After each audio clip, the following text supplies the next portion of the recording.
everyone, and welcome to Your City, Your News, where we inform you about issues and topics happening in the city of El Segundo. I'm Molly Perlman.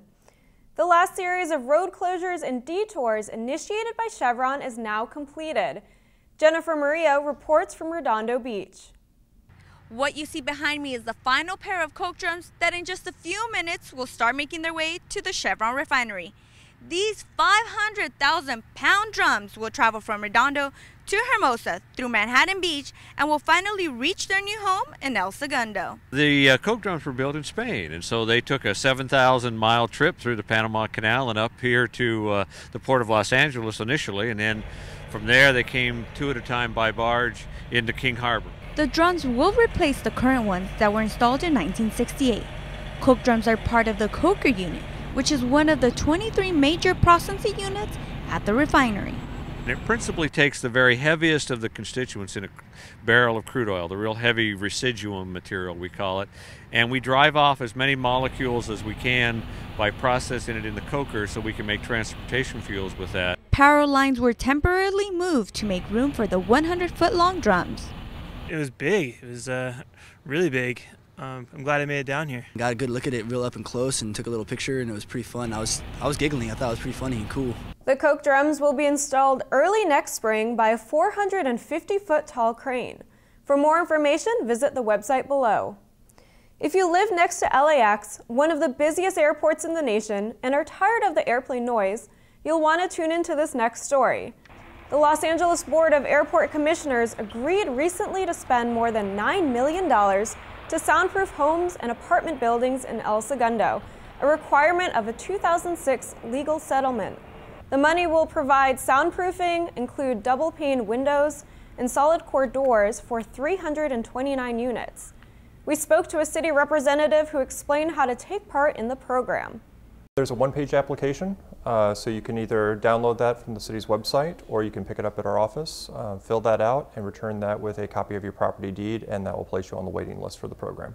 To find out more information, call 310-524-2377 or visit the City of El Segundo website below.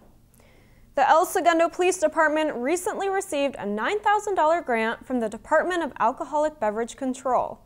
The funds will be used for programs that will reduce the availability of alcohol to minors and will address problems associated with alcohol sales and consumption of alcoholic beverages. The grant will fund operations through June 30th of this year. Third-year El Segundo High School engineering students enrolled in aerospace engineering earned a spot at the Real World Design Challenge across the country in Washington, D.C. This annual competition provides high school students, grades 9 through 12, the opportunity to work on real-world engineering challenges in a team environment. 6 students making up Team Bridget were selected as the independent state champions and will be flying to D.C. April 19th through the 22nd to compete in the national competition. I'm so excited about it. We were not expecting to win at all, so when we got the email from the people, we were just like, oh my God, we get to go to DC. I knew that group was going to have the best chance of winning, and I saw that they were doing great calculations, and they had a very organized design process that they went through, and they had a great 3D model of their system. This was the first time El Segundo students have competed in the challenge that this year involved creating an unmanned aerial vehicular system, or UAVS. So the main mission of this project is to design a UAV that will detect a boy that's lost in the woods. So the main thing is he's immobilized, so you have to be able to search through and distinguish between different things. And you have to plan it out, like your flight path and what exactly you're going to do to find him. Best of luck to Team Bridget in DC. While spring is just around the corner, new greenery is already sprouting at Center Street School. Thanks to a generous PTA donation, the Cougar Patch Garden recently expanded 3 times its previous size. The reopening celebration included a ribbon cutting, scavenger hunt, and ladybug release ceremony. This is a dream come true. This is something that we have been working towards for several years, and I can't express to you how happy I am that this day's come. You know, when we put resources and volunteers come in and help our kids and our schools, the whole community thrives. It's just a great thing for kids to have. The Kiwanis Club funded and helped build the original garden. The new and improved garden includes a plot bed for each of the school's 28 classes, fruit trees, strawberry and blueberry bushes, plus much more. Besides the fact that they have a spring and fall curriculum where they plant the seed and watch it grow and then actually harvest it and eat it, they also come out here for art at times to sketch. They come out for math to measure. They come out for science to talk about the growth of the plant. It's just an amazing gift that is used all the time. Principal Janicek also told us that the kids who hesitate to eat the vegetables from the cafeteria are actually excited to eat the ones that they grow. If you're interested in volunteering at the garden, contact Center Street School at 310-615-2676. Well, it's that time to break out the baseball mitts and Cracker Jacks, as El Segundo recently held the Little League and Girls Softball Opening Day Parade. Friends and family members cheered as athletes 5 years old and up proudly marched from Recreation Park down Main Street before ending at George Brett Field for the big ceremony.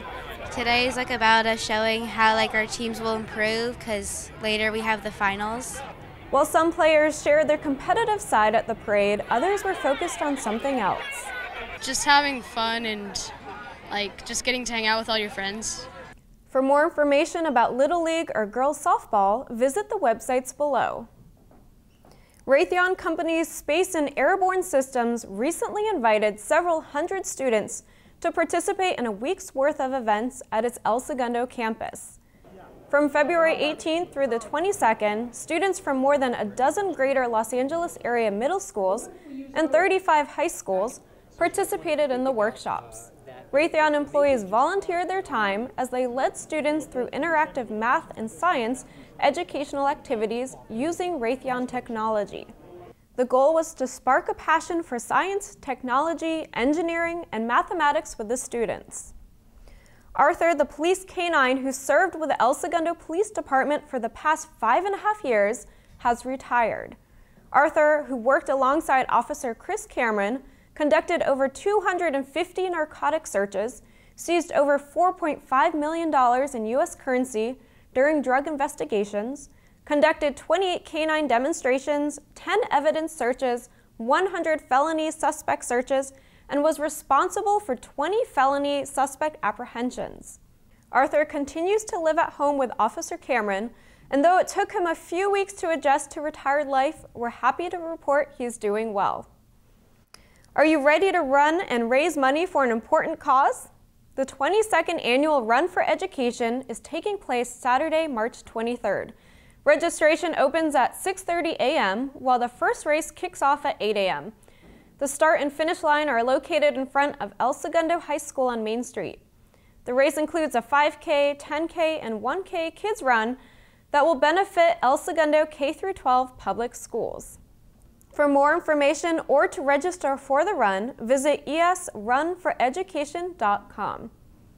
Well, that's all for today. Remember, you can also keep up with us on Facebook by visiting us at facebook.com/ElSegundoTV and on YouTube by searching El Segundo TV. Enjoy past segments and find out about future stories coming to you here soon. Thanks for watching Your City, Your News. I'm Molly Perlman. We'll see you next time.